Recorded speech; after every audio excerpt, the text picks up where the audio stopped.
Berbetulkan. Ya? Itu pasal sampai ke sekarang ini pemimpin kita sendiri pun tak kenal Allah. Pemimpin pun tak kenal Allah. Ya? Orang beragama pun banyak yang tak kenal Allah. Orang beragama tak kenal Tapi Allah. sebut nama Allah 40 tahun. Okey. Solat 50 tahun, tahajud, tapi dia tak kenal Allah. Tapi dia mengaku dia kenal Allah. Dia mengaku dia kenal Allah. Sebab dia dah 40 tahun buat ibadah pun tak kenal Allah gitu. Sebab dia kata nanti dia dalam kubur dia boleh jawab dia kenal Allah. Rupanya bila soal dalam kubur nanti baru dia terperanjat. Rupanya dia tak kenal Allah lagi. Man rabbuka, dia jawab Allah. Salah. Pula. Itu nama.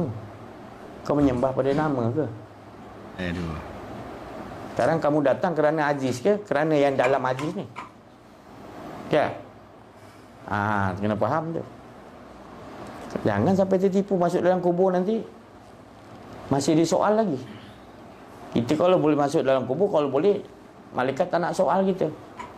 Sebab dia di dunia lagi dia dah kenal Allah, aku nak soal buat apa? Yang tak kenal yang aku soal. Aduh.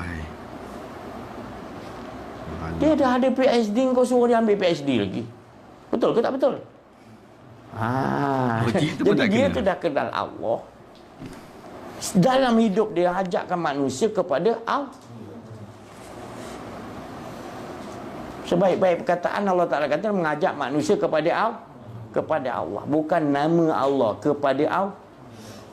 Tapi yang kebanyakan manusia sekarang ni hanya kenal nama Allah. Allah tu dia ada 4 huruf syariat, tarikat, hakikat, makrifat. Apa tu syariat? Allah 4 huruf. Apa tu tarikat? Apa tu hakikat?